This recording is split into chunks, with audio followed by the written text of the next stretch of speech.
This is a sound check.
Joy, can you hear me?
time.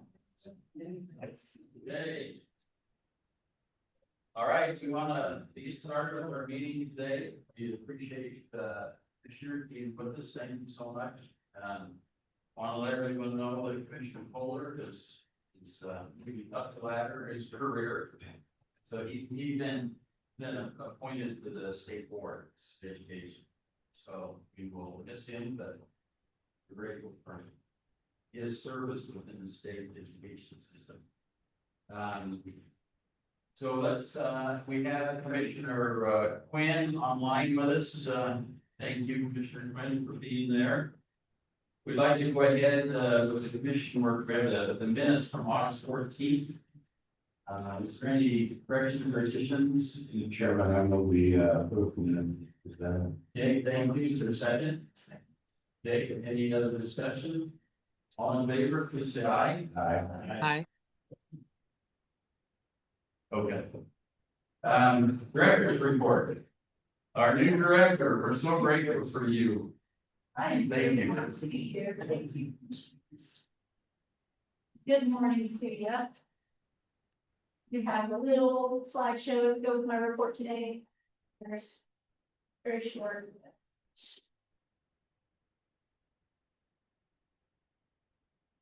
I want to thank Jared and Joy because they have helped me the past few weeks and going above and beyond making the world this. They think that it's a job. We have been busy. Stakeholder visits have been a priority of mine, and I have had fascinating conversations with very interesting people all over the state in the past few weeks.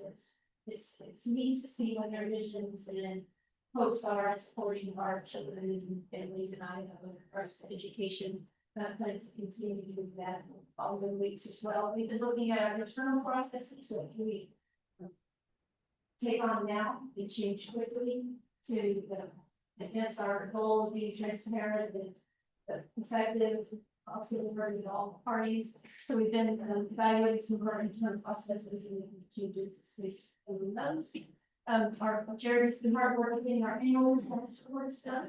Should be due November 15th.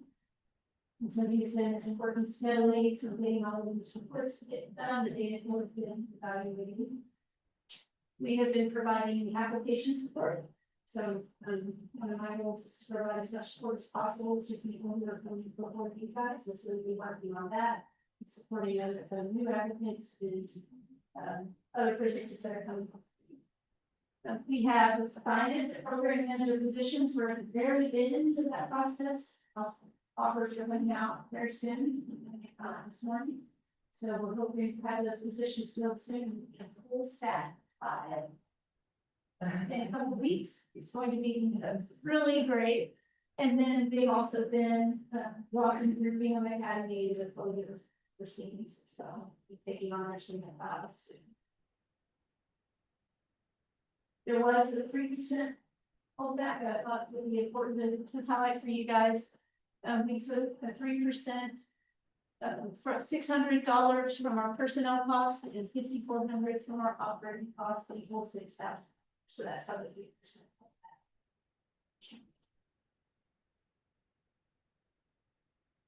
So the increased charge for program.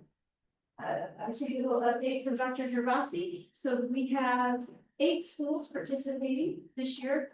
Blackfoot Charter, Mountain Community, Peace Valley are the returning ones from the first year. And then we have Chief Tahi, Hayden Canyon Charter, Monticello, Montessori, and then North Valley Academy.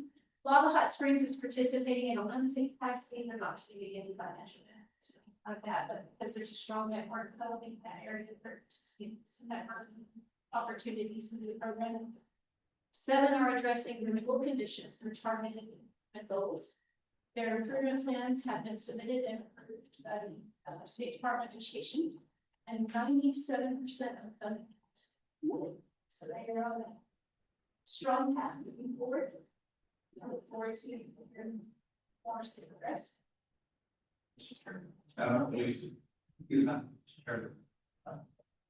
The returning schools, are they sort of self-selecting to move on, or are we sort of saying we don't have the funds to take it on, because that just kind of worked out naturally. Can you repeat the question? So I'm assuming you mentioned there are 3 that are returning. Yes. I'm assuming, if I remember correctly, there were more than that last year. So there are some that are not continuing on. Has that just been sort of a natural process, or we kind of had to tell some people we can't continue on because we just don't have the funds? Sure, so that would be Rolling Hills Charter, was the one participant last year, and they merged with Northstar. So that was the natural exit for them from the program, the other 3 volunteers.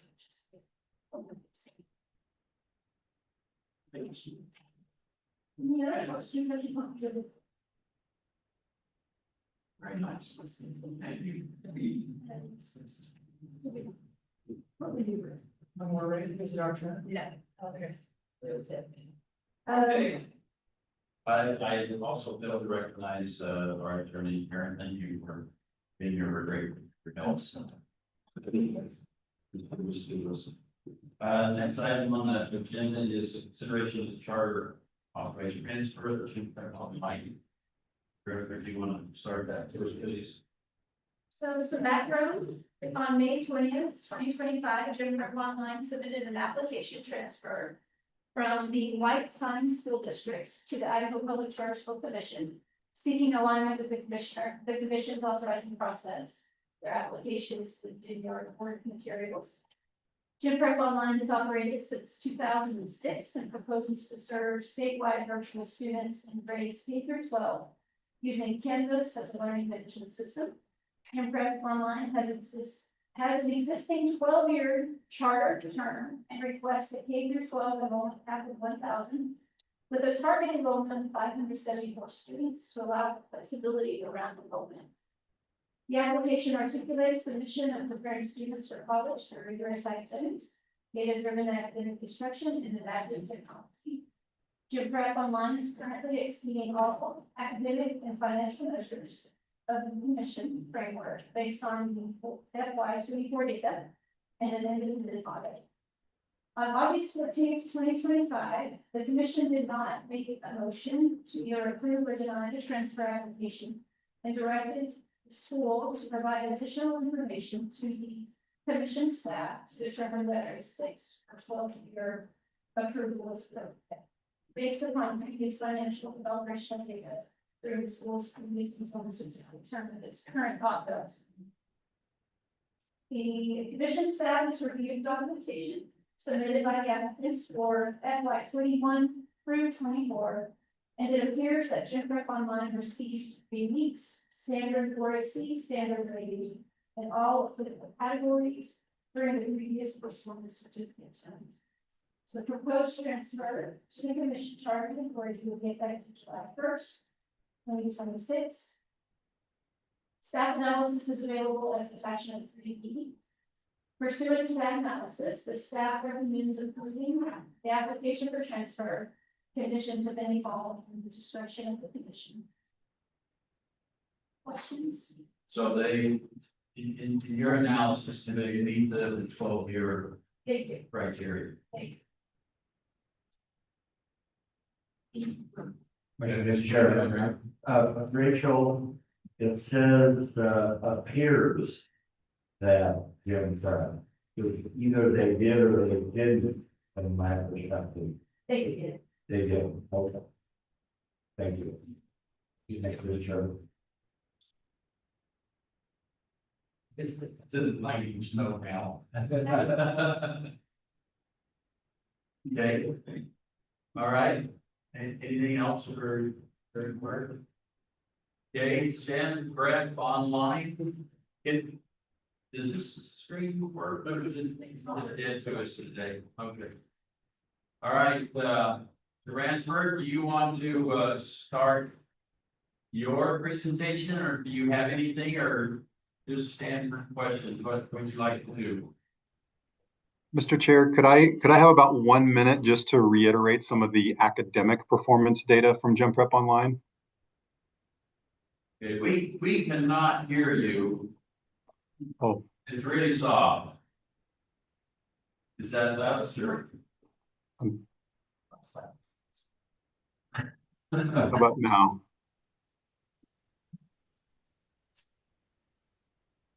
I can hear him really well. Thanks, Wanda.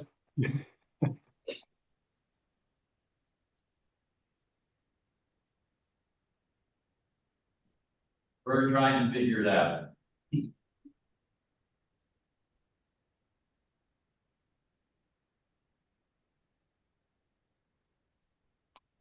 Sure. To do.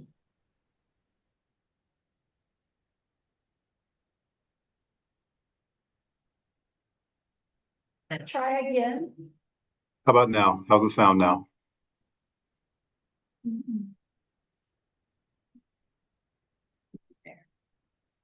Yeah. Um, I'm not sure they're going to hear me to say this, but I would also be happy to just let the vote happen and not.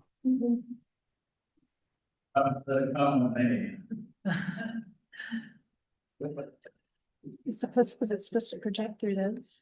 Right. Yeah. Can you see where this is going?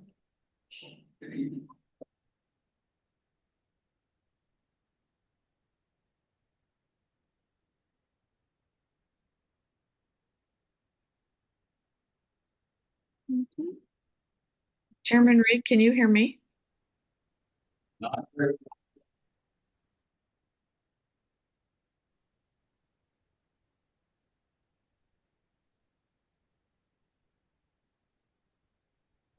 Well, Wanda, you and I are hearing each other really well. We could have a great time here. That's right. We hear you now. Yes. How about now? Yes. Yes. Okay, great. Thank you, Mr. Chair. Mr. Chair, could I have just 1 minute to reiterate some of Gym Prep Online's academic performance data from recent years? Okay, please.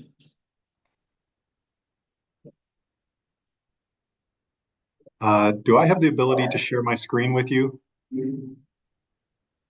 Yes. See, I think so. Okay, I'm struggling to do that, so it may be on my end, but I will tell you what I was going to portray is that the summary of it is that I believe that there's no school more worthy in our state of not only an approval, but a 12-year approval than Gem Prep Online. Amongst Gem Prep schools, which tend to do pretty well, Gem Prep Online is one of, if not the top performer in our network of schools. There's about a 35% proficiency gap between Gem Prep Online and the next highest performing online school in our state for proficiency. And that's fairly consistent across the board for IRI and ISAT metrics. Every year, Gem Prep Online is consistently and significantly outperformed state averages on every standardized assessment. And so I know there are people around the country, and there are probably people in our state who say that online schools can never compete with brick and mortar schools. Gem Prep Online has proven year after year that that's simply not true.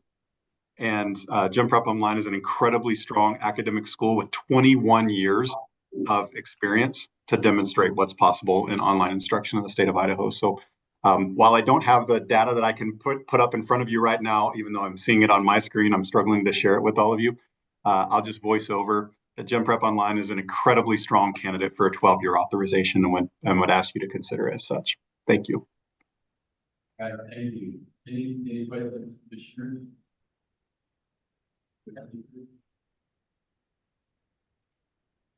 Mr. Chairman, may I make a motion? Please, Commissioner Glenn. I make a motion to approve the authorizer transfer application for Gen Prep Online for a 12-year term effective July 1, 2026. Okay, thank you. Do we have a second? I'll second. There we have a motion and a second. Any further discussion, Commissioners?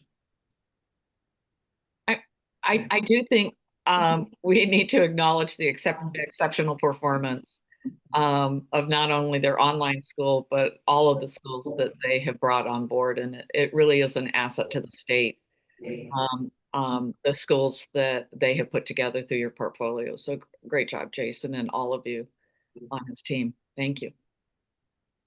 Yeah, Mr. Chair, yeah, just a quick comment, I wanted to say thank you to Ken Prep, just because we're sort of figuring out the new process under the new law and the 6-year versus 12-year and new things coming along, and they were gracious enough to come back at our next meeting and give us some time to get some more information so we make a very knowledgeable and I think ultimately the right decision in this case. And appreciate their patience and their hard work on behalf of the staff. Well, let's see what the right decision is. So we have a motion for the 12-year renewal in prep online. Got a motion is second. All in favor, please say aye. Aye. Any opposed? Okay, that is the right decision. Congratulations. We do appreciate all that you do within the state. Thank you. Thank you so much. They just broke ground on a school out of eastern Idaho, so they're off and running there. Thank you so much, commissioners. Thank you. Thank you, commissioners. Very good. New charter application, motivate CUNA. Background here, on August 8th, 2025, Elevate Academy CUNA applied for new charter school. The application is available, linked in your board packet. Elevate Academy CUNA is a proposed CTE focused charter school intended to serve at-risk students in the CUNA school district in fall of 2026. The school projects 332 students in grades 6 through 10 in year 1, breaking even at 290 students. Expanding to 488 students in grades 6 through 12 by year 3. The school will be governed by Elevate Academy Beat, which currently oversees 5 elevated schools, 3 of which are authorized by this mission. The application demonstrates alignment with Elevate Network's mission, combining academic attainment with workforce preparation. The staff recommendation, staff analysis is available as attachment 4B pursuant to that analysis and consistent with Elevate Academy CUNA's description of its own program. The staff recommends approving the charter for a 6-year term. Questions? Any questions? Start. Okay, Elevate, would you like to come up and? Yeah. Carol, I just had a knee replacement 4 weeks ago, so I'm kind of empty. You can stand, you can sit, you can walk around. If you want to, whatever we want, I think we've got a little bit of a slide deck here. That thing.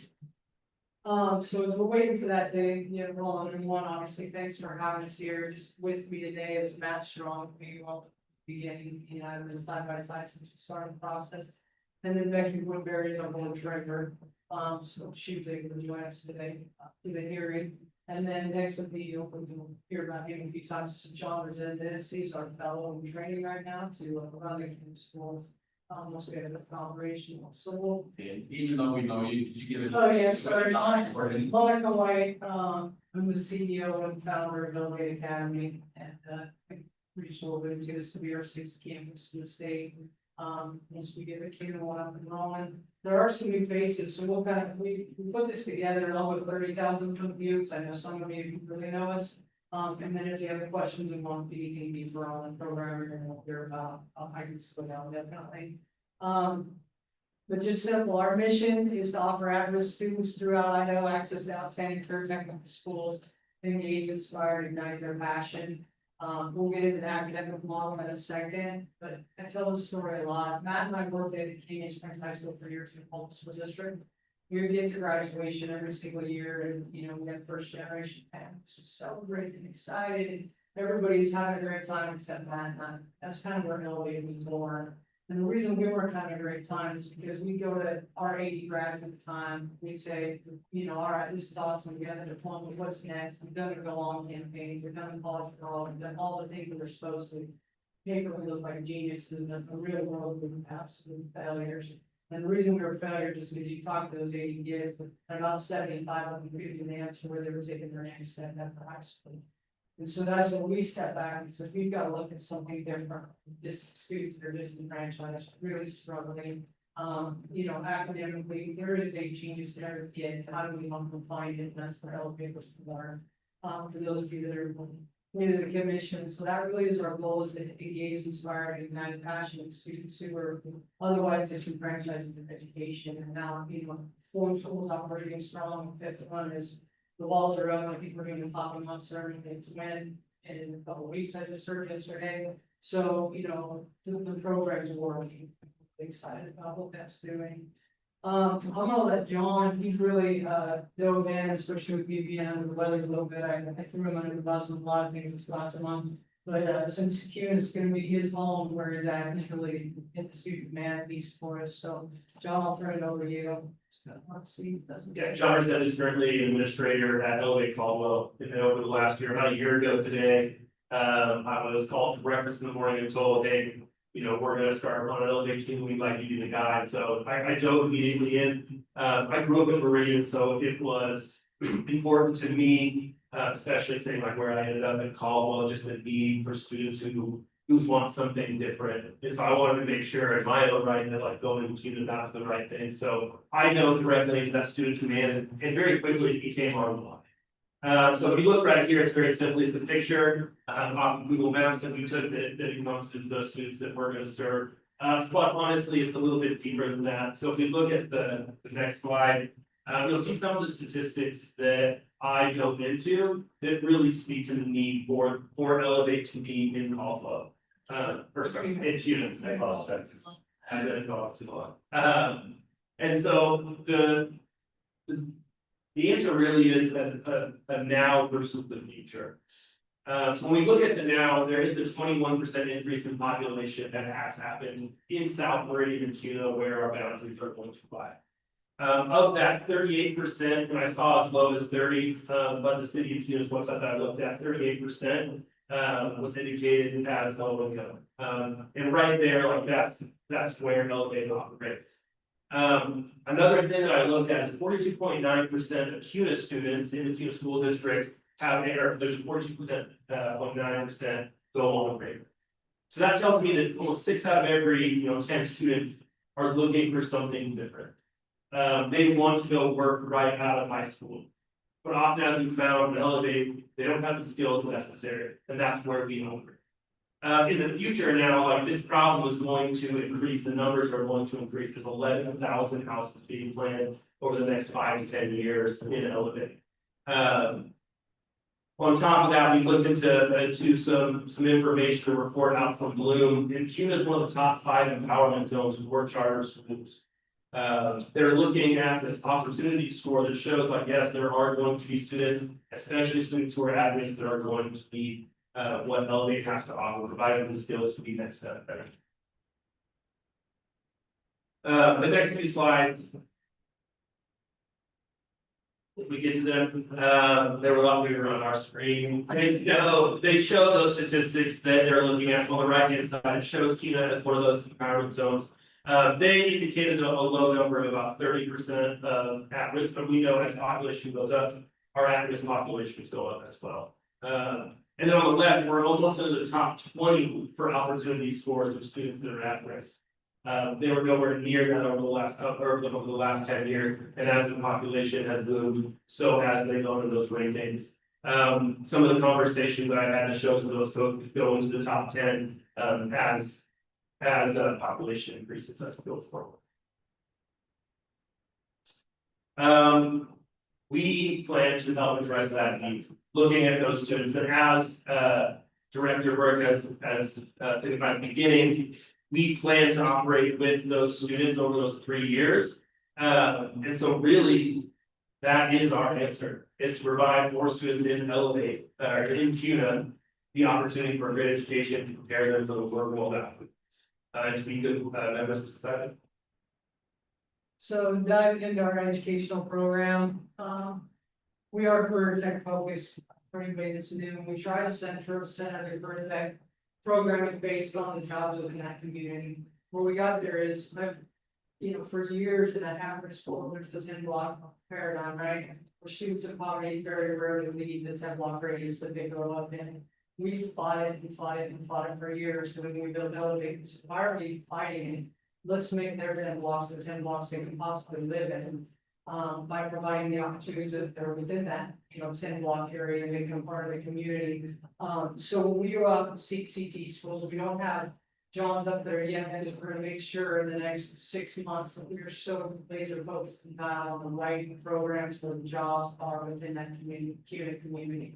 With Meta, there, that brings up a whole different, set of things. When I'm looking at our East Idaho school has the computer science and cybersecurity stuff. We don't have that anywhere else, but they have the lab. So we really look at what the community needs, where the jobs are gonna be, how to connect the students with it. Now, among all campuses, it is gonna be welding, construction, manufacturing, and culinary arts.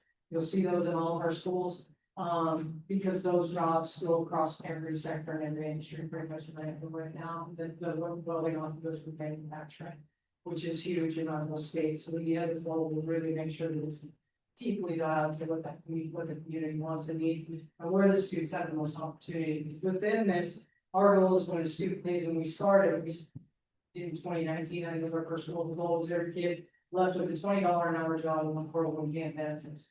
Now we look more like a $25 an hour job. So oftentimes, many of our graduates are leaving and making more than the first year teachers to get to some points. So we've seen some really, really good success rates, helping students gain the skills that they're ready to do that. The other piece of our program that's really unique is we really die on this integrated purpose-driven curriculum. We make sure that every single thing a student does is grounded in a why that is connected to the trades. So we've taken all of the state standards, we've crosswalked with all of the CTE trades, and so students don't learn anything in isolation. So the easy ones to point out for that are like, if the kids in the culinary classroom, they're probably studying weights and measures. In the math classroom, and they're probably going into a linear reading in the English language arts classroom, and then the science person is just having blast, as you can imagine, on every level. And so all of our teachers work together to integrate a project based at the end of every term, where students are really learning everything in that isolation of how it's applicable in real life. So the integrated purpose-driven curriculum is really, really big in our program. In fact, it's the point where people from all over the country come and look at how we do this integrated piece, because it really hooks kids in, and changes like, well, I'm not looking at that right there, and all of a sudden if they're out there throwing together some wood in a wood shop, it makes sense, right? Just doing, stuff on paper, it doesn't always make sense. So we've worked hard on that, and we've really got to define. The next thing we do is mastery based. All our stuff is mastery based. We try to meet the students where they are. We get them through that. When we started this, our mastery base was just as clearly wide defined, lack of seat time kind of arbitrary notion. We have it so nailed down now that we have a learning management system that really does it for us. We do it on what we call our learning hook over there, where it starts at a defined level. We use solo taxonomy to really deconstruct all the state standards, all the way from define, and students learn how to do stuff with it, explain it, and then they have to apply it obviously to their trade and the line the standards. So we work really hard to clearly define a mastery based visible learning piece. We use a lot of John Patty's work to make sure that we're doing things academically accurate. To build this, and so in every single classroom, you will see that both kids will see the progressed standards that they have to learn. They know how they're matched with their career tech ed. And vice versa, and so mastery base is a big piece of what we do. Special populations is a big deal, obviously. We run between 21 and 25% of our students are on IPs at every single campus. We assume the same thing will be true for CUNA. We attract a lot of students that struggle academically, that are very, very skilled with their hands. All of a sudden, the academics are much easier when we are doing the mapping and the academics to the trades. We've had a blast doing it. We thought we would kind of mirror district. Typically, the districts are 10 to 15%. That's what we thought it'd be. We've almost doubled it in our special populations. That has early on that caused some issues. Because when you have that many IEPs that we understaffed, we didn't have a special ed director, in the early years.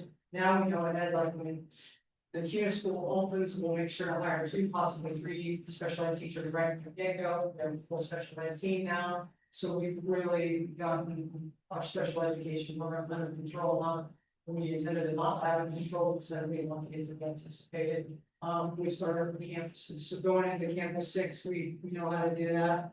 And then, our NSR curriculum's mentioned up there, it's called Next Step Ready. We really work with kids, that's one of our big things in our elevates, is to make sure everything they do is for whatever their next step is. We try to keep them very forward focused, full of vision, and so our entire home curriculum is about them internalizing and moving them from being a victim of their circumstance to responsible and owning their own journey, and we do that through our more smart. What else we got here? So this has been a fun one for us, and a huge thank you and kudos to all of you. The accountability and performance framework that you all adapted, I think in June, was the meeting around there. Thank you for one. I get choked up when I think about it. Because I see the hardest working human with these kids until they're cracking all the time, and they're not. But we're measured against something that doesn't even make sense. You guys created a measurement that makes sense. So we worked with the A-game for a long time and developed an internal framework for what really success and accountability was within our network. And then I know you guys picked up and worked with some of the same people who were able to use our data and match that. So now as we go forward, when we're looking at how they're elevated successful in an academic, it doesn't lie on an ISET scoring or anything like that. It lies on what we're doing with the whole child and the mission of what Elevate's about. And to go from 2019 to now, to be able to have that conversation is wild and awesome. And starting to be kind of a blueprint for a lot of schools in the nation. And even bringing up that you've all now adopted something very similar to what we were using, that was accountable at that same level. The rigor's still high, it's there, but it's measuring what matters in the week or day. So, I know in our paperwork with the commission, you know, our academics, and we told you from the beginning, we'll work with some of the hardest, most struggling kids will never be. Our data will never look like a gym prep, it just won't, and we'll do our best to get there, but won't. Now our data can look like a gym prep, so measuring what we do and we compare to that, so that accountability framework has been really good. Just for all of you that know, one of the things that we really look at is where students come to us in that model, we have a whole framework, measures whether they're disengaged, partially engaged, or fully engaged.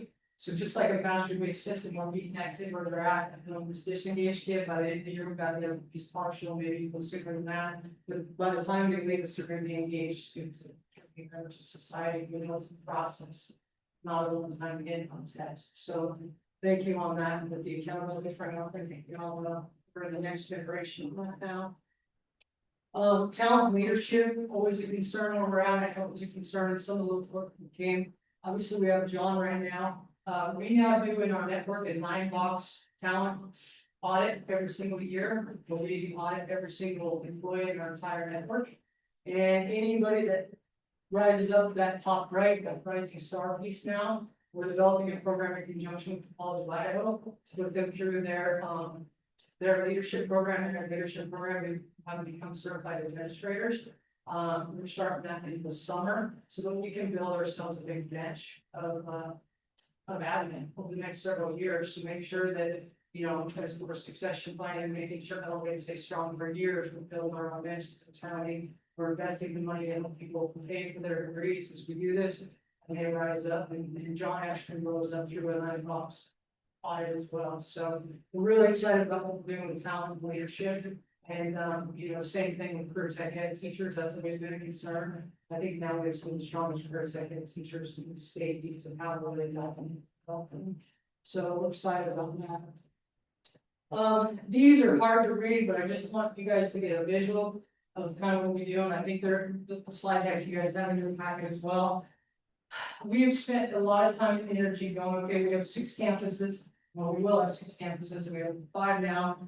How do we really know and maintain and know, you know, compare and give you all the data you need? So we've invested in a full-time data personnel, and he's developed all of these dashboards for us now, where you can see CTE completion, their English scores, all their credit completion, the grades and distributions by schools, so we can look at how mastery looks in different school, or people handing out credits, or we not. So we're constantly now tracking the rigor and have a dashboard that pulls all the information, our student information systems, so we can really keep a pulse on our entire network that way. So that's one of them. And then this is another one that shows us all of our fall, spring student growth percentiles. Or I can't read if that's reading or math. But I'm able to sit there and compare schools, know what our weak spots are, know what our strong spots are. So even though they're statewide and all of those kinds of things, we really have it dialed down when we have a pulse on every school and where that's going. And then this is our next step rating dashboard that we have at every school, which is our kids that are graduating and beating us, trying to track them for 3 to 4 years to see where they're at in the workforce, if the job's done. So we've spent a lot of time on that one. Jump into financial health. We have probably one of the best CFOs in the entire state.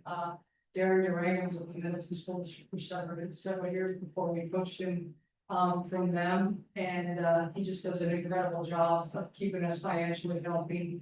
Obviously, those are the things we really track is our cash on hand, debt service ratio. We do have the foundation now, which is able to receive grant monies that we can distribute to the school if anything, if they have a low enrollment year or anything like that, which we haven't had yet. And then just like we did with academics, we built financial dashboards so that our finances are very transparent with our board and with all the school leaders, as they're so far away from the office, so we're able to really keep everybody on the same page. And we do the same with enrollment tracking. So there's a sample of our financial dashboard. I think this one's for North. Obviously, you can see it's by every fund balance and every code. You can see exactly where we are with spending for the year, dropping down. Those are current cash on hand, and these were in when we got that first August payment. So that cash on hand is not as exciting as it looks, but our debt service ratio is what we're spending per month per kid, all those kinds of things. So we have constant tracking of all of our. It's uploaded redone monthly, so every month it's refreshed with all of the newest data, so we can keep really good track on all of our schools and our foundation, how they're financial. It's huge for our peace of mind. Just hitting on governance and board capacity, as Rachel alluded, the Elevate Meet board is an overseeing board for all of the Elevate schools. Young Becky's in attendance with us today. She's been on the board for 4 or 5 years now, I believe. And it's just been amazing for us. But the board does all the basic boards stuff, policy development, financial aid, but we're in the middle of a big, we're starting this next month, succession planning, so I'm not getting younger, I've learned since I had to do these. And so what's this gonna look like when that long phase out? You know, this younger generation takes over, so the board's gonna be really involved in succession planning and making sure that we're good to go for, you know, many years. It's one of our big projects. The basic work chart where, you know, the board, and then there's me, and then the LA principals, we're under that, and there's some groups. Some stuff. These were the concerns highlighted as we went through the work. We're just addressing some of them. Our chief academic officer and principal managers have been recently hired to help Matt and I really boots on the ground manage the schools. You know, I wish Jason was here in person. Jason's been a huge friend to me, and a good lead blocker. He's always about 1 to 2 schools ahead of me, so it's good to follow his lead on, you know, staffing, where we need to be and what that needs to look like. And those principal managers are really huge, just to make sure the fidelity of the program is maintained in all schools. So we've added those last 2 years. We added 2 network level instructional coaches. We'll add a 3rd one. Next year is our twin campus opens. They're really in charge of making sure our teachers are trained up really well and solid. They do an amazing job. Yeah, working with the building leaders. We've really strengthened the integration between foreign trade standards. We spent about 1.5 years, a year ago, maybe 2 years ago, and we completely codified our entire model. It's all in interwebs, all the curriculum is, all of the different ways of being an elevated teacher or all the ways of being an elevated student is. So we've really nailed down our model and it's very seamless now, which is our alignment practice network wide. And then we talked about the leadership pipeline. And you know, we're really hammering on principals right now, so these instructional leaders. So we're seeing, you know, and I'm explaining all this network why, because John And the CUNA campus gets to be a recipient of a lot of mistakes made, a lot of growth and a lot of correction. It's such a good place to net right now, and so I'm actually really proud of these projects to you all. So at the end of the day, you know, between all of us, we create an opportunity for kids that's beyond, anything I ever dreamed of when I stood in front of this board, else, first and foremost, on campus. I know CUNA, the area we're gonna go, it's right across the street from the Lyman College, which I think is very apropos. There's definite, you know, connection immediately right there, we're excited about, and, you know, it's just a phenomenal work, and so I appreciate all your support. And leaning in, and I'll just answer some questions if you have them. I don't know if we through that, there's a lot, but there's a lot of questions on the petition, so. Very good. Questions? Mr. Chairman, I have 3 questions. I'm gonna sit. Please, Bonnie. The rest of it. Oh, listen. Okay, so first of all, again, that we started about this academy, we started in really young. You indicated in your application that you're regularly going in 290 students per year. Yeah. That's your financial burden. That's the financial. What's your backup plan? Yeah, If we don't get it, that's when we have the foundation and the grant money to make sure that we still have the so policy. you take that money. Correct. All Our right, foundation right now is about $4 million. great. Your facility plan, are you going to be in a facility prior to completion of the new district building? You know, our plan is to break ground in June, July, compare it, and be ready to follow here. Thirdly, when I looked through your application, and I did, it's voluminous. The board, the structure of your organization, it looked like to me that the board was off to the side rather than top priority policy maker. Am I missing No, something? they're our top priority policy. Pardon me? They are our top priority policy. Thank you. Yeah. My question for us then is, in our recommended action, it indicates that we would make this effective for this year. Why would we make it effective for July 1st, 2025, retroactive? And they are looking to open for, so. Well, up to 2027, we just need it to be effective like today, because that's all we need 5 months. Why would it be today? Okay, so what should it be? Was it? Oh. Like you today, so. Effective now, actually, yeah, that anything that we Yeah. always talked about, they have to exist so that the funding.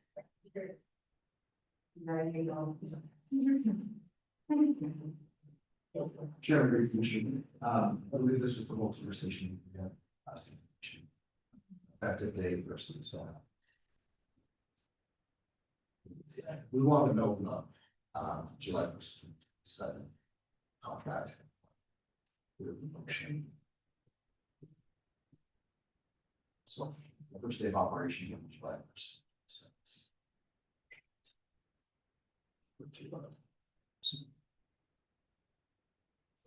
Help us a little bit more with that.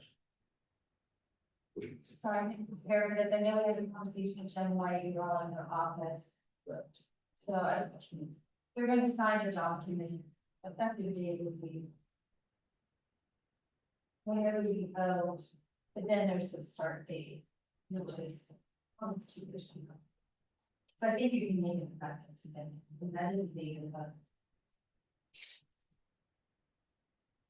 Doesn't make sense to make it July 1, 2025, because that's.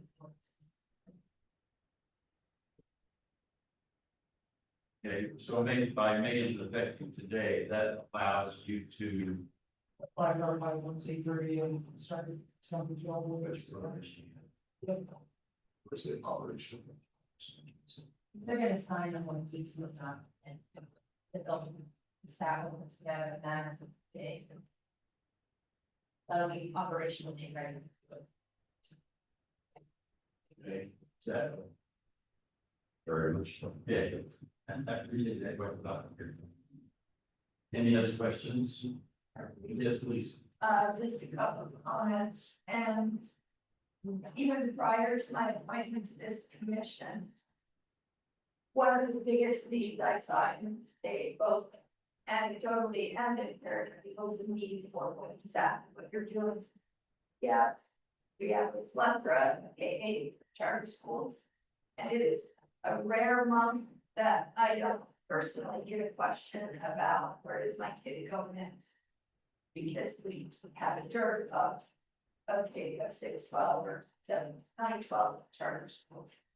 So first of all, congratulations for the work that you have done. I see you right alongside Jim Pratt in success in a different population. That's really what the charter is about in general. And again, thank you for acknowledging the work we've done together. I want to give kudos to Commissioner Quinn for guiding that work to come up with the performance metric that measures what matters. That is, I'm right with you, Monica. Get choked up when I think about the progress that has been made and the potential for that to change education in Idaho and other places. I really do think that what you're doing is really nothing short of practice. And I'm really excited to hear your conversations about succession planning. That's often something that is, we're so busy putting out fires that we don't really build a house. And I can see that you're building more than a house. And I want to really commend you on what you've done and acknowledge the potential for the work process. One of the questions I had, for maybe helps it. So in the phrase, we got approaches, standard on education program. Just help me understand. Yeah, the bullet points of that. was related to the graduation. Chairman, Commissioners, correct. So with the elevate network, we do have data for the schools. We have the traditional framework which is required to have some math and daily proficiency, math and growth. The existing schools, concerns was, they did not achieve these kind of ratings in all those. So we had that data in place, reflecting here. There's also the alternative framework, which we're using this year. We have the data and I'll get, but they met one of those standards previous year. So with the two competing frameworks that they have to deal with, tradition one do not miss it already. So that's this one is Okay. Any thoughts on that? No, basically goes back to that new accountability framework and you only started this work with one of the things that driven to graduation rates. I promised everybody we have about now, I promised that the kid involved in my school at 17, 18 years old, with no credits, we can turn away, and we haven't. And so obviously you're gonna see some graduation rate gains on that. You know, a lot of traditional school districts say, sorry, you know, when you graduate, you look at job for, you look at this, look at that, they save the rates. We don't save our rates, we save our kids. And so now I always want. Thank you. Any other questions? Happy to make a motion to the board. I move we approve the new charter school application for Elevated Academy and unit. When I say for a period of 3 years, not that I don't think it's gonna make it, but I want to hear, but I know it's going in 3 years. And the effective date of that is October 9th, 2025. It's very exciting to say. You want to say anything really good discussion? Step back from there, leave the question. That might be really great. Correctly, but I thought that for years, like innovative school, innovative strategy here, I think it's. This is part of ratification, this is ratification. So, but it's still pretty innovative. Good question. I don't know that it's that.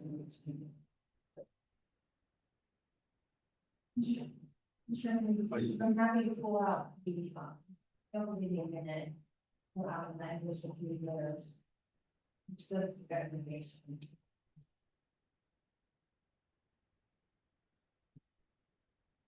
They're really information. I just didn't know if they were, so that I for category, like, if they're applying to be innovative, you know, I'm involved in it. That just seemed sort of.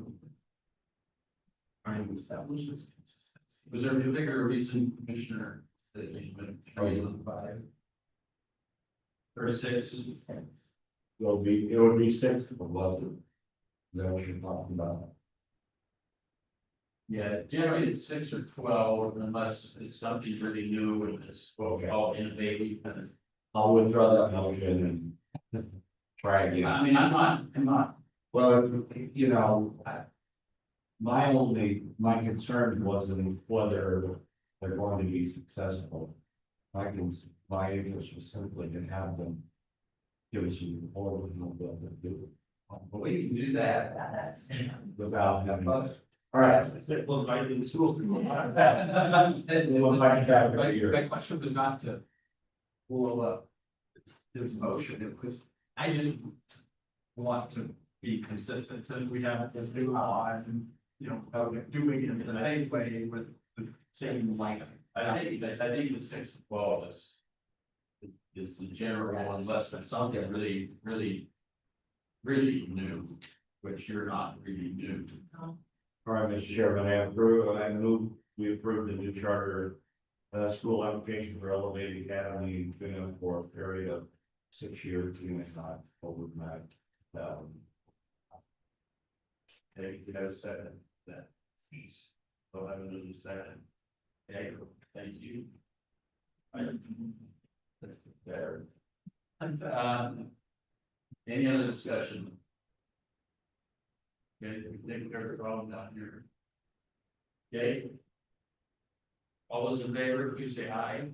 Aye. Any opposed? Thanks, you guys. You guys, I've got one more thing I'm sure. Through all the changes and directors and all that, he's had. Has been stated, that's why I saw that he wrote. He is, yeah, he's never not returned a phone call and email. Don't even wait 10 minutes usually, he's been lost. that's good. That's good. Well, you're doing amazing work. You're Thank you. doing a special work for the students. Thank you. And Thanks, everybody. Thank you. thank you. Take care. Okay, Chief Talkie, Elementary Academy reporting. So Chief Topsy Elementary Academy was conditionally renewed in 2022 under a 5-year operating contract. At the June 2025 commission meeting, the commission identified non-compliance with the school's reporting condition, which is the state. During the June meeting, school director Jessica Wilson and principal Sid Crew presented the school's action plan to address the unmet condition. In response, Chief Toggy was directed to return in October to demonstrate compliance and outline corrective action. Following the presentation, the commission passed the following motion: to take no action on the unmet renewal condition at this time and ask Chief Toggy to report at the October 25 meeting on compliance with any elements. I'd like to come up and send your report, please.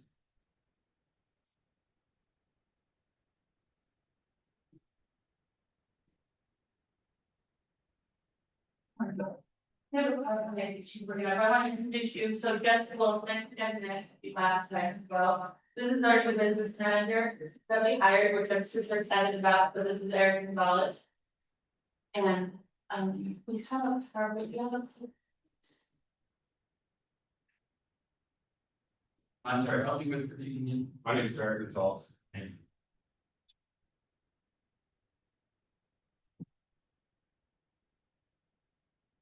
Oh, that's super hard to read and I made really little words, but it is there. So one of the things we wanted to talk about today was really our purpose of coming back to the meeting. We wanted to demonstrate that we had accountability with our compliance with our state charter over renewal requirements. Our goals is to ensure CTA maintains a good standing and authorization with the charter school. But we also want to build trust and credibility, both with the charter school and the State Department of Education, but also the community that we operate in. Through that, we want to protect the school from any potential sanctions or renewals. One of this is a major goal for us, because our school is so important to our community and our students that we work with. So making sure that we protect the school, we're protecting the students in the community and the charter as well. But we want to reinforce CTA's commitment to transparency. One of the goals since I became director a couple years ago was transparency, both with the school board, with the community, but also with the charter. And we want to provide assurance to family, staff, and to have partners that the school operates with integrity and meets all public school obligations. And last, we want to be able to position our school to qualify for future grants and funding. In order to be able to do that, we need to be trying to do what we need to do. Oh heavens, that's even worse. Purpose of the plan is to ensure the conditions are met. So this kind of goes through which some of our goals that we have.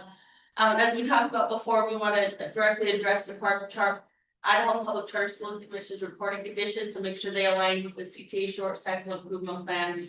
And we'll go over that a little bit later, but we have three goals that we work with as part of the increased Idaho Charter Support Program that we were very lucky to become part of this year. And so I'm super excited about that. And so when we were talking about our plans, we wanted to ensure that all of our different things are meeting each other. So creating a structured roadmap, define clear routes and responsibilities among leadership, finance and instructional staff, establish systems of accountability through the tools that like Monday.com, which our business manager has set up, and we'll go over a little bit of that as we continue on. But ensure that continuity despite staff turnover, that as we talked about last time, one of our biggest things is that when staff turns over, we have a hole and it's really hard to fill. And we've had 3 business managers, we're staying those off the end is 3 business managers for our turnover and our different positions. And this year we have several new staff. So we want to ensure that we have a plan for that. Align our school's daily operations with long-term strategic goals, allow for data-driven decision-making, and lastly, demonstrate proactive leadership that focuses on sustainability. And so a little bit of our goal to do that is to align all of these, so it's kind of circular here. Ooh, I wanted my laser. Oh no, I can't do the laser. That's okay. I want to centralize the internal reporting calendar through via Monday.com. So I talked about last time with our action plan was that centralized calendar so that when we're trying to pull for multiple different reporting sources, we're not missing reports. Sharing accountability with primary, secondary staff per report, regular leadership and board views, staff training that ensures redundancy, fluidity, and our dashboard time stats provide audit writing proof of timely submission. Okay, so some of our leadership strengthening instructional improvements. So this is some of the stuff we did since last time that I met with you. We hired Eric Gonzalez. He is our new business manager, bringing financial expertise and accountability and collaboration with Cooper Norman. And Cooper Norman is our accounting firm. We have a new principal. So last time you guys met Dr. Sid Cruz, she is retired. So we hired David Marhadi. He is the new principal, and our goal is to have some consistent instructional leadership and direct oversight through teacher development. And this one I'm excited about as well. We've hired a school counselor. We've never for the history of the school had a full-time school counselor, but as you know, we have a very high needs population. And so when we're thinking about trying to meet the condition of improving our ELA and our math scores and the needs of the student, we want to take the holistic approach to our students. So that for us, make us sit back and really think about what are those needs and how do we meet those. And one of those, really due to our population of students, is a school counselor. To be able to make sure we're having our students in a frame of mind where they can actively learn and engage in class, all of the priorities are met to the best we can. Again, I mentioned this, but I'll mention this several times because I'm excited about it, and I'm really thankful for the Charter School Commission for having this program. And letting us be part of it, but partnership with the increased charter support program for mentorship and training. And these additions ensure stability in key roles that are historically affected by turnover. Okay, so the increased Idaho charter support has helped Chief Tuggy create a sustained 3-year strategic goal support by a high impact team. And I'll go over who's in our high impact team, but this is one of the biggest things that I find that I'm really excited for this year is the HIT team, which HIT team.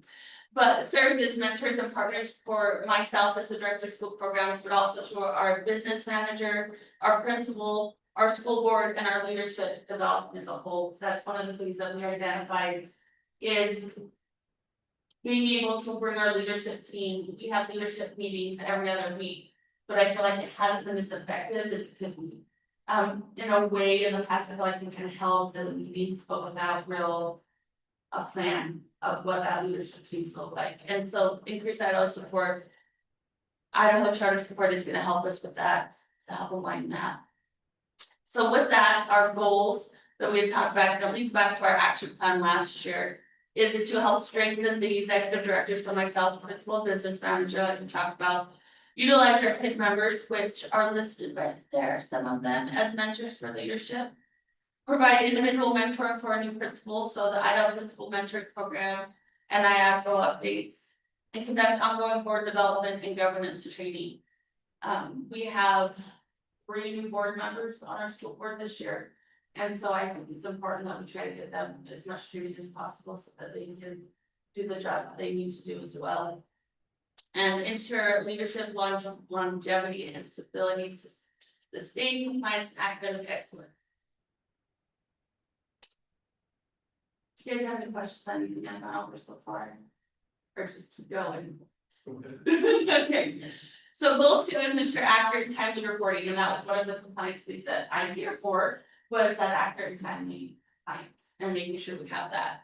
So developed a centralized compliance calendar tracking for all reporting deadlines, and we'll talk about Monday.com and how that's helping us there. Assign primary and secondary, and I've gone over this a little bit, but I really wanted to highlight this because I feel like that was one of the reasons, that is the reason that we're back here in front of the Charter School Commission. And so being able to recognize that, set a goal for it, not just with the charter, but then to reach out with the increased charter support and say, yes, this is one of our conditions, this is what we need, what help can we provide, and what can we do that way. And that's one reason we had that highlighted as a goal for us. And the last one is increase academic growth by 7% in ELA and math. And this is some of the goals that we had, or we focused on within that goal for strengthening tier 1 instruction, implementing consistent RTI intervention. Our PLCs, we had a pretty strong PLCs, so we've been focused more data driven within the last year. But I feel like we can just refine it a little bit, make it more specific so that we're always having a goal when we're going into our PLCs, for making sure we're focused on a useful time and not just a meeting, but an actual time. Some of the things that we talked about for this is it's hard when you're split, so we don't have one grade for each class.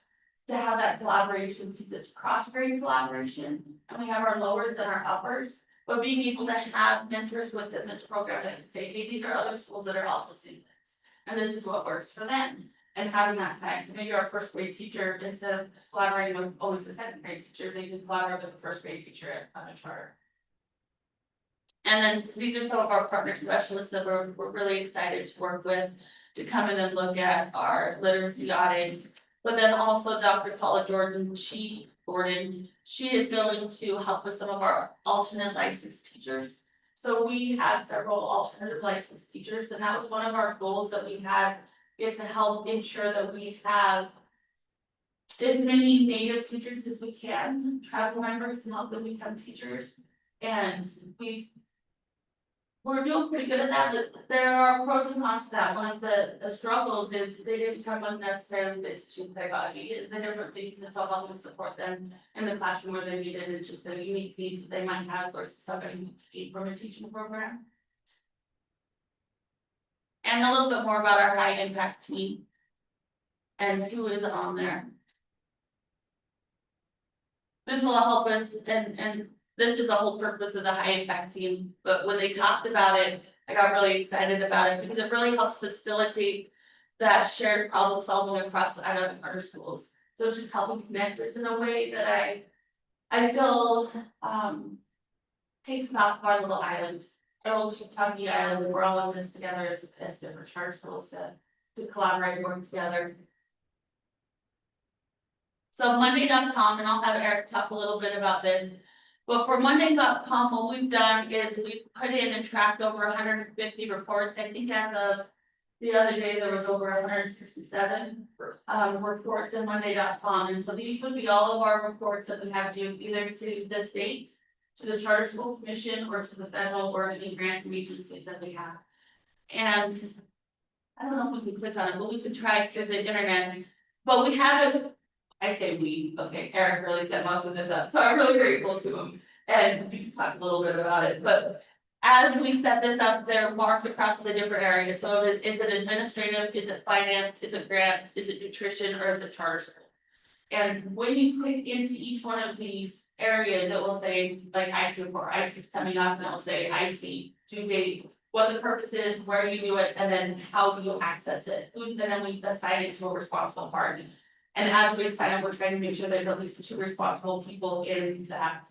And so when he set the dates and he told us this beforehand, he was like, I'm working all of these dates a week before they're due. And then we'll check back on it, and I was like, and then we're glad we hired you.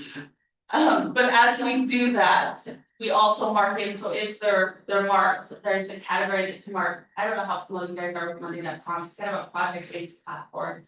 But you can mark done on it, or a working in progress, or not applicable if there's any that end up in like, you don't have to do that this year, because we set it up on that. And then when it's submitted, so sometimes like if it's a job form that's submitted, it will send us an email of a completed job form, and then we can just upload it directly into Monday.com. And so it keeps it so that you can be like, hey, this was due, this is where it is, and this was submitted. I don't know if we can click on it, but is there anything you want to add about Monday.com? Yeah, sure. So Monday.com is set up as a platform that's going to be more user friendly, but it's also user friendly for like board members who are coming in. It's structured in a way where you should be able to easily just click in, and like she said, just kind of follow the directions of where you're supposed to submit it, who's supposed to be submitting it, and if it's not applicable, then it's still in there just so that way if it ever doesn't come applicable. Especially with the new building being built.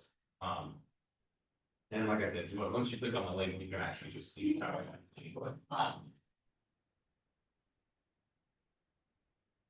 We've done a link and walked our school improvement coordinator through it.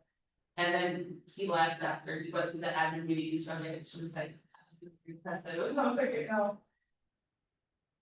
It's okay, but it's pretty long. It makes you in your head 167 reports, help me that way.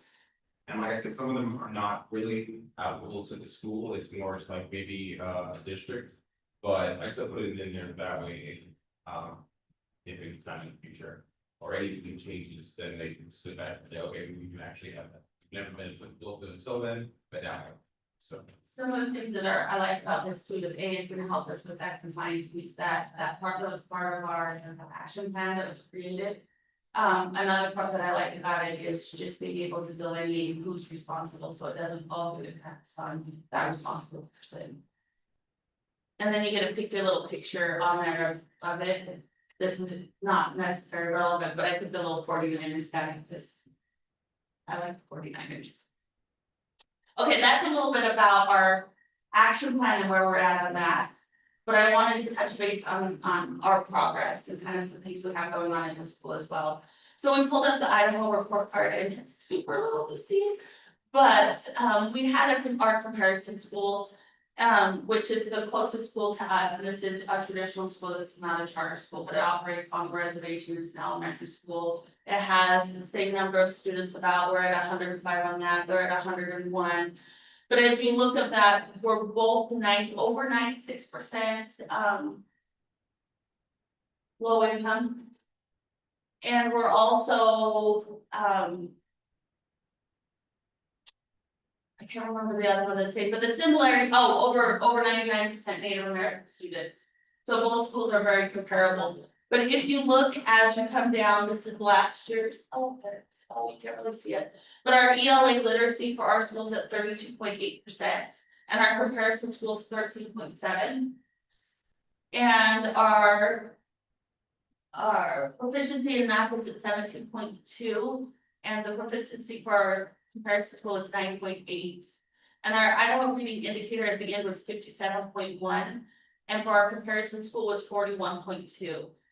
And the last years, prior to this, previous years, so several years ago, these both schools were very comparable. The data that you saw in one, which were pretty much equivalent for years, tracking to the data you saw in the comparison school. And so when we got our Idaho report card, we had kind of graphed it and knew our progress because we went back and graphed it. But I think this really speaks to the importance of charter schools and the fact that we try to think outside the box to meet the needs of the students.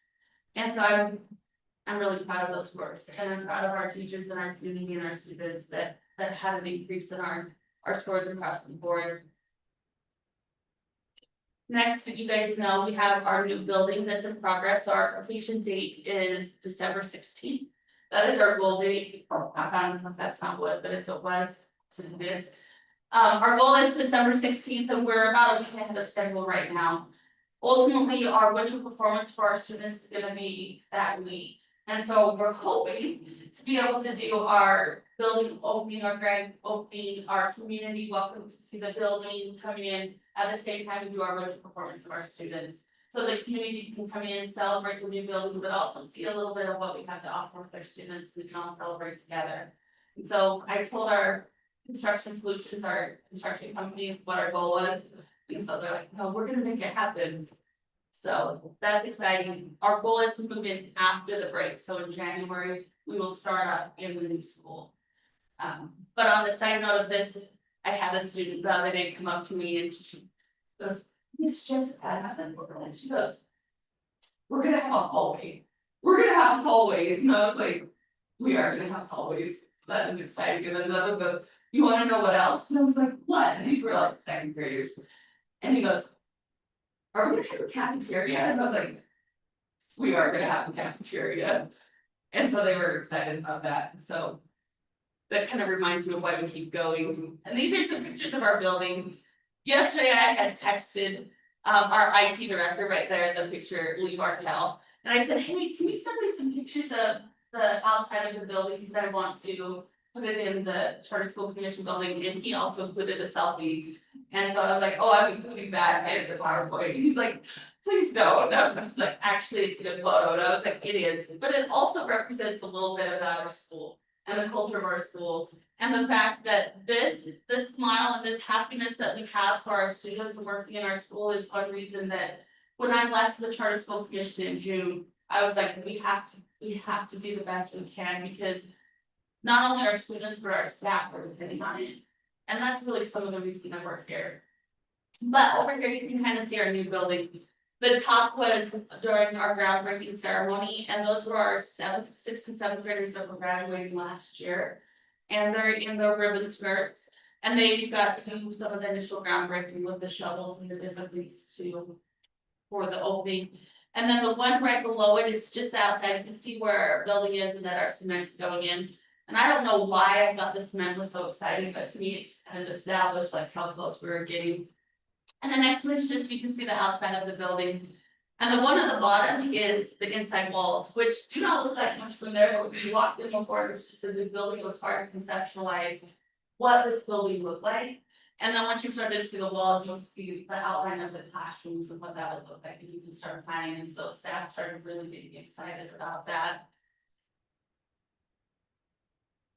And then I know we touched base a little bit about our Shoshone language program at the end of the last time we met. And so I wanted to talk about that a little bit and the progress that we're making there. So one of the things that we have focused on is structured lesson plans. So we had talked before about how some of the struggles are when you're building new curriculum and starting from scratch. We really didn't have a basis to start from, and so we would have teachers come in and teach, but then if they left, the new teacher would come in, and it would kind of be a cycle that starts over. And we didn't want to continue that cycle because it's not effective. And so we have structured lesson plans, we've set them up in SharePoint. So a lot like with Monday.com and that structure, but with SharePoint, I don't think we can go in and see it, but each grade has. It's the structured lesson plans and just the same template that our general education teachers are using, but for the Shoshone curriculum. And so if you click into SharePoint, you can see first grade Shoshone, and it started last year, and then this year they're building upon it, so they're looking at really making that vertical and horizontal alignment to the Shoshone program. What do we want them to learn through kindergarten, but how does our kindergarten Shoshone connect it to our first grade and our second grade, and then connecting it through that way. But through this process, this is made, I think, more concrete in the fact that we're not changing if we have new teachers and different things through our memorandum of understanding with the Shoshone Tribes Language and Culture Department. Last year was the first time in 13 years of, well, I'd say the first couple, but in the last 10 years since the charter was in operation, that memorandum of understanding has been in place. Which really says that we're working directly with the tribes, which is what we should be doing, in my opinion, it's such a important part of the community in which we work. But there's always a little bit of a strain there, and so having that written memorandum of understanding, saying, hey, we're gonna help, we're gonna work together. But that also comes with the foundation and expectations of a tribally adopted or language and culture adopted orthography. Since the Shoshone language in its origin is an oral language and not written, there has been some heated debate, I would say, on what that orthography should look like, how it should be written and what that should look like, and different dialects within that. And although it has a program, our acceptance of the different dialects, and then every different maybe band or if varies might say things a little differently, having a consistent orthography will make it so that these lesson plans continue over time, and this is what the tribes is encouraging that way. We're also having a higher focus on digital content creation, so being able to maintain a database of videos, of readings, of recordings that can be maintained over time and built upon. But also at some point share out to families, so we can get families learning it, teaching it, talking it within the home. That's when we know we've been more successful. And so that can allow that. And another goal is our increased land pedagogy, which means more place-based learning. And so these pictures up here, this first one up on the left top, actually the top two were the 5th, 6th, and 7th graders walk down to the festival grounds, and they're looking at choke cherries. And they're talking about the traditional origins of choke cherries, what it means to the tribes, and the importance of it, and the different things you can make. But within the land pedagogy, one of the goals that we've been doing is, how do you take these traditional teachings, but then incorporate them into more academia? So how do you go out and learn about the choke cherries, but then you come out back and you have to write about it in a way that then can translate to learning for the NISAP or learning in different areas. And so this is one of the focuses that we've had, is it is important to go out and do these land-based learning, but we have to systematically, strategically connect it back to that learning process. And that, I think, is a charter school, is something that we're allowed to offer as a charter that maybe a traditional school can't. And so trying to embrace that a little bit more and incorporate that. It's not a simple process, but it's not as, like, our curriculum from McGraw-Hill is outlined, it's been researched this way. This is building it and knowing that it can be done, and it's very important. And the bottom two were on another trip that we had. You can see on the bottom left, it was one of the elders who were teaching how to make willow cradle boats. And so going out and picking where you can find the willows, how do you make it, going through that process. And then over on the bottom right, the students were hiking up to a traditional spot where you could see teepee roots. And so what does that mean for ancestors who lived there? How did that work? What did that look like? The interesting part about that is, as they were going, they saw some different artifacts and some different things that they had anthropologists there, and this is really interesting. They talked about it. One of the students, as they were leaving, they were like, I really would want to be an anthropologist. And you're like, that just kind of fueled them to start maybe having a little bit more desire in school, and being able to see that in students was one of those moments that's like, hey, this is why we're doing this is why we're trying to do that. And so a little bit as I end, and I'm gonna hand it over to you, anything else you wanna add. But was sustaining success in the future outlook, and as I was thinking about all of this is our why. Why are we putting so much emphasis in making sure we're meeting the charter school commission's conditions? Why is this so important? Why are charter schools in general so important for the community and for our community in general? I think one, when we look at the Idaho report card, you see the importance of why charter schools are important and why that school choice is important. But also just remembering our students and what this is why we're here. So up in the top left-hand corner is a picture of our opening day, our first day of school, so our opening ceremony, where all the students were circled. We started school that way, so at the very start, we had a prayer, bless the school, and a song, and brought everybody to start the school year in a good way. And so that's all of our students there. Down below, our students were working on a project in different countries, and they were making their own presentations. So you can see they're working on their Chromebooks, and they have their own presentations. And then they presented to the class, and they went around in the different classes, entered into the classrooms, look at their work, and have them present to the students. And that's the same up over on that other corner, and in the bottom, it's just some of our staff that we had taken a picture of for Every Child Matters. And our staff was also some of our why. Why are we as a school, why is we as admin and staff need to work so hard to make sure we're doing what needs done is for them. Can you, in that center video, it's a video, and it is of our, I hope it works, yes. Oh, we have sounds.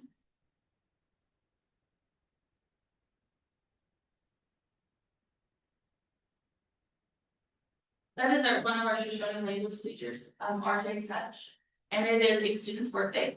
And he's singing a birthday song, a traditional birthday song to them in Shoshone. And you can't hear it, but if you can hear it, it's on our Facebook, so if you ever wanna look at Chutani Elementary's Facebook, you can find the video. But one of the things that I wanted to highlight as they're looking at the video is celebrating their students and being able to do that in a traditional manner. But what's exciting is some of our students, if you listen to it, you can hear them trying to sing along in Shoshone to them. And so these are kindergartners and they're picking up on some of the Shoshone, and so it's pretty cool. So look at our Facebook page. And then I want to hand it over to Eric, because that was kind of what I wanted to talk about, but he has a lot of specifics and can answer questions too on that exact condition for reporting. Yeah, so, one of the, I know, conditions that was for the commission, or we got from the commission was reporting and making sure that everything was kept, up to date and all the reporting was actually accurate. So one of the reasons why Monday.com, when I stepped in, Monday.com is only set up, but it wasn't really, fully developed.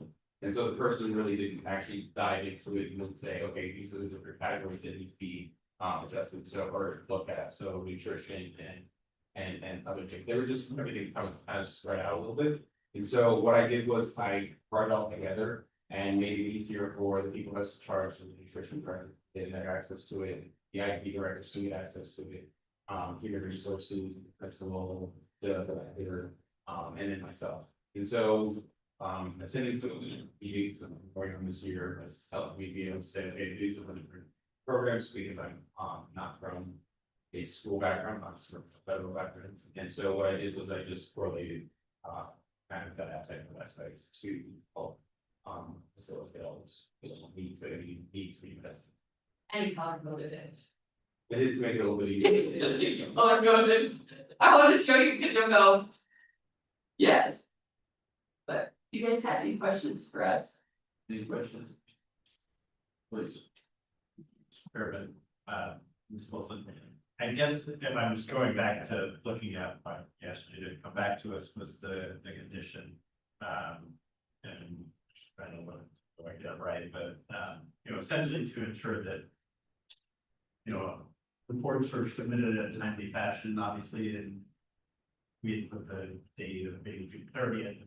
During our meeting in June, and that probably needs to be a lot of time to make sure you're up to date by June, but as of today, you know, if we were to say. Is everything timely, is everything submitted, is everything, you know, on track, you know? Are we there right now? It's ultimately what I'm curious about. Yeah, so what she's doing is bringing up Lynette, one of the things is that I have it also is, and so it's, I know a little bit, meticulous with certain type of subjects, so what it is it's alphabetized, it's also, put as in priorities, and then it's also put as in dates. So what happens is right next to every date, it actually will say either completed or not completed. And that's, so as of today, everything is actually complete or is in progress. There are some things that also, sorry, there are some things that as we were going through with really a fine tooth comb, putting every single opinion, then we have noticed things that need to be done. Like one was our building inspection, not our safety inspection. And so we had called and we actually had them come out on last Friday, and the fire marshal came out and did a safety inspection for the school. One of the things, like just little things that you're like, we have that, but are we tracking it well? So another thing that came up as a concern was our health inspection from the previous year. We had it, but as of right now, which once we're in our building, we won't have to do this, I'm super excited, but we share the community hall, which is the community recreation area there. And so the health inspection's done in that location and posted, and it's shared with both us and them. But they had kept it in the spot in the kitchen, so it was always accessible that way. And when we got back at the beginning of this year, the binder was gone. And we don't know where it went, and so that was one of the realizations as we're putting through fine tooth comb and putting everything in there. That we should have had better documentation on our end if we have it. Because once it disappeared on that end, then it's calling you trying to figure out where it's at. We get a new one, you know, that kind of thing. And we had a new health inspection come out this year as well, and have that in Monday.com. But Plus the awesome one, like, so it was done for this tournament. By the time period is supposed to be done, but then also I also people get it for what you to the national. So that way it's actually part of city speed. well, you can see it very much. And maybe I'll just go around, but some of the, do you mind if I? I think that the main gist of this is in terms of this question, not. No, I just wanna show you the dot. Of it, but is everything up to, I mean, it's a yes or no kind of thing. Oh, Is yeah. everything up to date? Yes. That's all we can take from that face, yeah. And let's go, Commissioner Hendry. Sure, that then our term questioning, their charter isn't up for review until 2027. There are no actions we need to take. They based upon that, they haven't been studied from attitude. Well, then there's no action we need to take until this one. So, And other than they are committed to stay up to date from at this point forward, correct? Correct. All right. Wonderful. If I Thank you. could ask Chair Dixie, changes for the performance, their annual performance report is not just. See, me saying. let's get Commissioner Bear's question first. Just briefly, what are the IC reporting dates? When do you report to IC? When did you submit? One's due the 15th, so it's coming up. Which is not marked on here, it's 15th, it's actually marked as September 1st, but then, you know, I went to the meeting, instead of, or October 1st, sorry. Instead of, it being on that date, they said it's actually the 15th, which then I still left it as the first, and then I had everything started on that. So is that report ready to submit?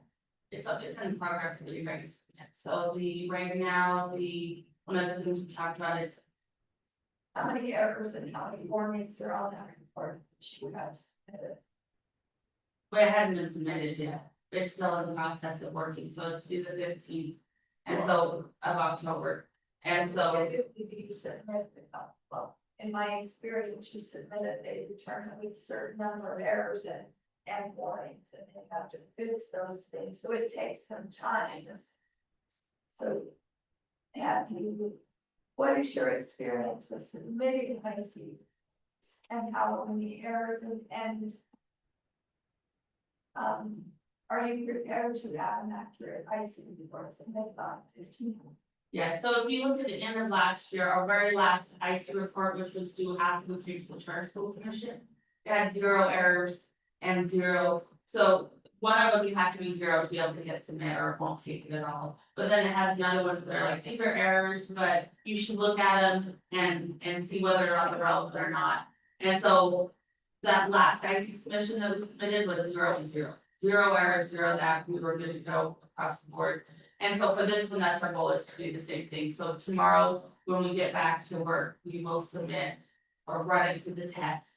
So you run it through the IC test, and hopefully, our staff at work right now are working on, the special education one, as well as making sure that all of the students' demographics are what they need to be. So then we'll run it through, and that'll tell us how many errors we have. And then we'll fix it. So if we do it to start tomorrow by running into that process, that gives us our 5 days to make sure we don't have any errors. And not just this, so before, and this was part of a learning curve, I think, on my part, is I was kind of under the understanding that if you had 0, if you could submit it, even if you had errors on the bottom, but they weren't like sniffing errors. So some of those errors might be an obsolete IC number. So for some reason, students might have 2 IC numbers. One is given at a certain date, and then for whatever reason, maybe a school went in and entered another one, maybe there was a slight name change, maybe something happened, and there was another IC number given to that student. They both connect to the same student, but one is marked obsolete to the state and one is not. And so if that came up before, I'd be like, well, that's still connected to the student, so I wasn't worried about it, because it didn't relate to funding and things like that way, and that was my understanding. And so after the Charter School Commission and I reached out, I was like, should I make it 0, 0? And so then we went through, we changed all of it within our system. If any of them were an old obsolete IC number, but no connected to the student, replace it with the new IC number. The EDU ID number, replace it with the new EDU ID number, so we made sure it connected. And those kind of things that even though it didn't directly relate to funding, and it wasn't actually, it allows you to submit your IC. That's those are the things that were having errors that we could fix and clean up so that our reports were more perfectly aligned with what they needed to be. And some of that was my error, not understanding how that works. So our last one was 0. Should they be submitting that prior? Well, So they get corrected and rectified. Yeah, you run a test, you submit it several times. In my experience, you submit it several times, you get errors and then you have to fix them, and then you get errors and then you have to fix them. And what happens is like, there's, So my question is, are you going through that? I don't need all the data. yeah, Have you submitted a test report yet? no, we're doing it tomorrow. Or We're planning on doing it tomorrow, but, yeah, because then it will come back before you can officially submit. And if you change one thing, it messes all the other spreadsheets up, so it does take a lot of time to fix those before you can officially submit. good, thanks. Here. Chairman, Commissioners, just speaking to the reports, they submitted everything, but we require on that. Statement. Also, when it's so bad, it does bear, that a school report card, that's one school for comparison, we have, of course, several states. But each metric that we measure for math and like proficiency, growth, and literacy proficiency, we improve 8 to 18% in each category. And I will say it appears because we're not allowed to do that stuff. Schools are already, they meet standard 3 categories of proficiency, whereas they did not meet standard 3 categories of approaching bonus last year. So there is a new that coming. But we will see as well. Institutions which is very soon. Sharing. And thank you, that's very helpful. Anything else on the streets? Okay, thank you.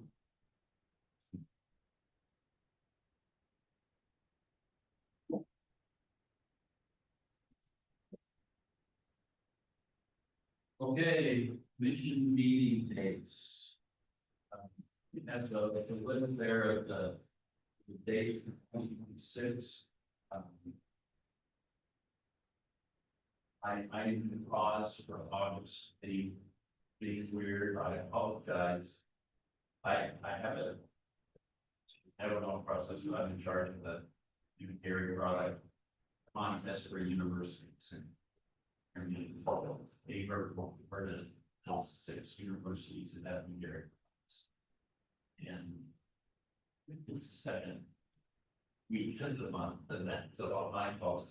That full disclosure that I need problem child here. Any questions on those? Just an informational one. I think when I first started on the commission, I asked somebody, and I don't even know if we will know this at this point, but if there was an opportunity in synergy to try to match up the February meeting date with Education Week legislature, so that the commission was around during that week and had the opportunity, if we wanted to knock on any growth legislature, but I don't know if that date is set in stone in our legislative perspective. It usually is, X many weeks in for JFAC, but I don't know if that offhand. You might be something. I can probably ask. But I don't know that even, with that recommendation, if you agree that that is a good idea, or maybe you should avoid it. It could be, it's a double edged. I recognize. Well, this is your past history. You can give us some directions there. It just, I remember when I started, thinking, why are we meeting a week before, because I think it was the next week was gonna be it. Wow.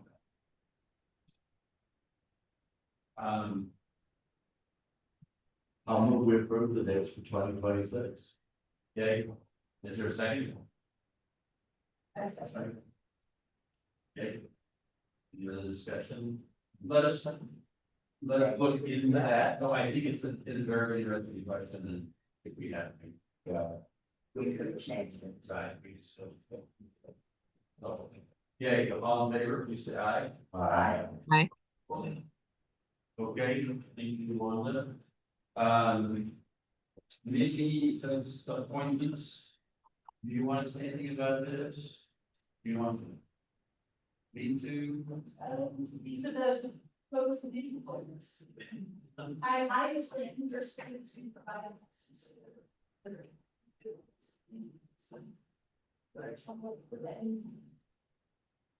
So we try to kind of keep people in the same chairs. This is great work on. And we're missing one commissioner, so.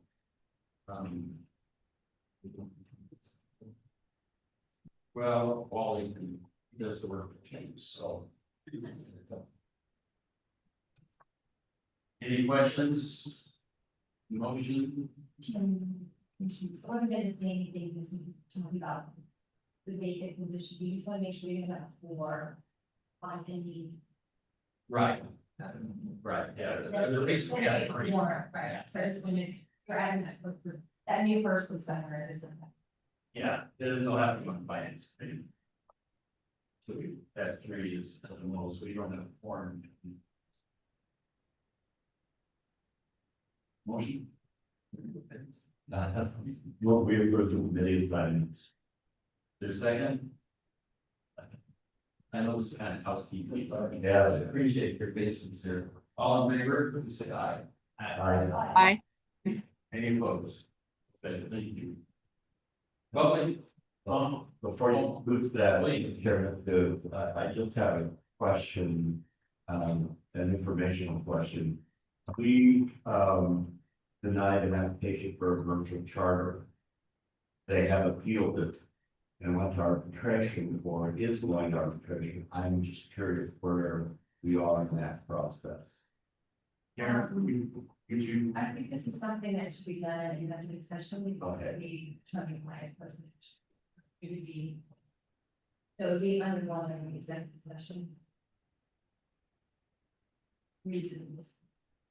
That would be my advice, but unless you want to start with.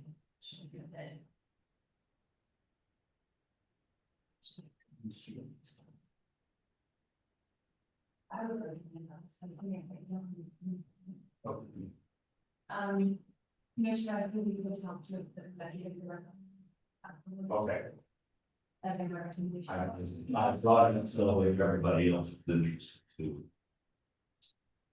Yeah, we, because of the situation. Okay, That's it. thank you. Public comment? Okay. Everybody's raising their hand.